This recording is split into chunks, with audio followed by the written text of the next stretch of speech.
पर हमले का लगातार छठा दिन है और हमला लगातार जारी है। भारत ने युद्ध में फंसे अपने देशवासियों को वापस लाने के लिए ऑपरेशन गंगा चलाया है। इसके तहत भारतीय नागरिकों को लेकर फ्लाइटें यूक्रेन से भारत के लिए रवाना हो चुकी है। रोमानिया के बुखारेस्ट से विमान सुबह मुंबई पहुंचा। विमान में 182 भारतीय छात्र स्वदेश आए। भारत के विदेश मंत्री एस जयशंकर ने ट्वीट कर बताया कि यूक्रेन में फंसे भारतीयों को वापस लाने के लिए हमारी कोशिश लगातार जारी है।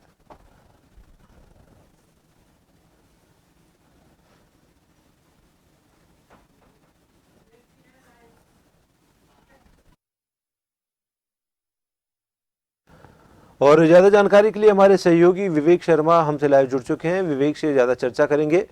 विवेक, यूक्रेन और रूस के बीच युद्ध का आज छठा दिन है, तो वहीं लगातार जो बातचीत हो रही है उसके बावजूद भी लगातार रूस की ओर से यूक्रेन पर बमबारी की जा रही है, या ये कह सकते हैं कि जो युद्ध करने की क्षमता है वो लगातार बढ़ती जा रही है। तो उधर भारतीयों की भी जो चिंता है वो लगातार बढ़ती जा रही है। भारत की जो सरकार है वो लगातार यूक्रेन में फंसे जो छात्र हैं उन्हें लाने का प्रयास कर रही है।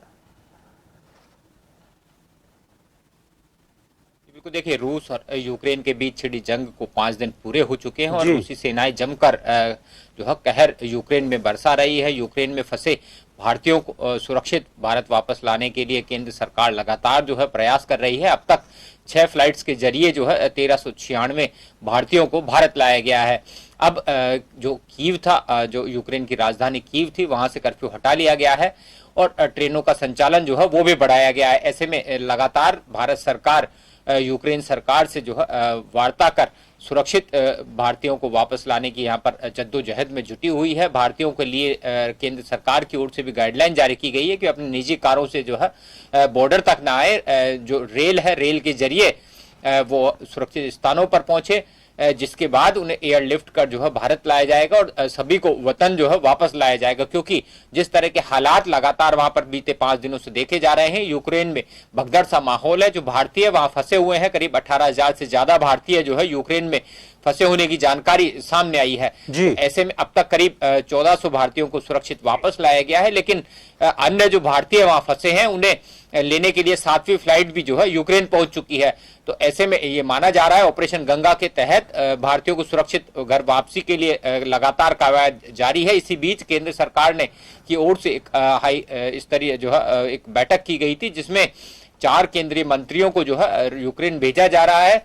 ये मंत्री किरण रिजिजू, हरदीप सिंह पुरी और ज्योतिरादित्य सिंधिया के साथ ही जनरल वीके सिंह है। तो लगातार ये मंत्री जो है वहां पर जाएंगे और भारतीयों को किस तरह से सुरक्षित वापस लाया जा सकता है, किस तरह की वहां पर तमाम तैयारियां और करने की जरूरत है, किस तरह से वहां पर जो है सुरक्षित वापसी के लिए कदम उठाए जाने हैं और सरकार से किस स्तर पर वार्ता करनी है, ऐसे तमाम कवायद ये चारों मंत्री वहां पर करेंगे, जिसके बाद अन्य यूक्रेन में फंसे जो भारतीय हैं उनको सुरक्षित घर वापस लाया जा सके। हालांकि जिस तरह के हालात वहां पर है, रूस सेना जो है लगातार वहां कहर बरपा रही है और ज्यादा हमले करने के लिए यहाँ पर जो है तैयारी रूसी सेना की ओर से कर ली गई है। तो ऐसे में माना जा रहा है कि किसी तरह का नुकसान भारतीयों को वहां ठहरे जो भारतीय है उनको नहीं उठाना पड़े। सुरक्षित स्थानों पर यूक्रेन में अगर वे हैं तो उन्हें सुरक्षित स्थानों पर किस तरह से रखा जा सकता है, किस तरह से उन्हें अवसर मिलने पर भारत लाया जा सकता है, ऐसे तमाम कवायद केंद्र सरकार की ओर से की जा रही है। इसके लिए हर संभव प्रयास किए जा रहे हैं। तो वहीं यूक्रेन की सरकार से भी लगातार वार्ता जारी है। इस मुद्दे को लेकर रूसी जो सरकार है उससे भी लगातार केंद्र सरकार जो है वार्ता कर रही है कि किस तरह से जो अन्य देशों के लोग वहां फंसे हैं, चाहे भारत हो चाहे अन्य देशों के लोग जो वहां पर फंसे हुए हैं, उनको किसी तरह का कोई नुकसान ना पहुंचे और उनकी सुरक्षित घर वापसी हो सके। इसको लेकर के ऑपरेशन गंगा के तहत लगातार जद्दोजहद जो है केंद्र सरकार कर रही है। धन्यवाद विवेक, तमाम जानकारी के लिए। आपको बता दें कि रूस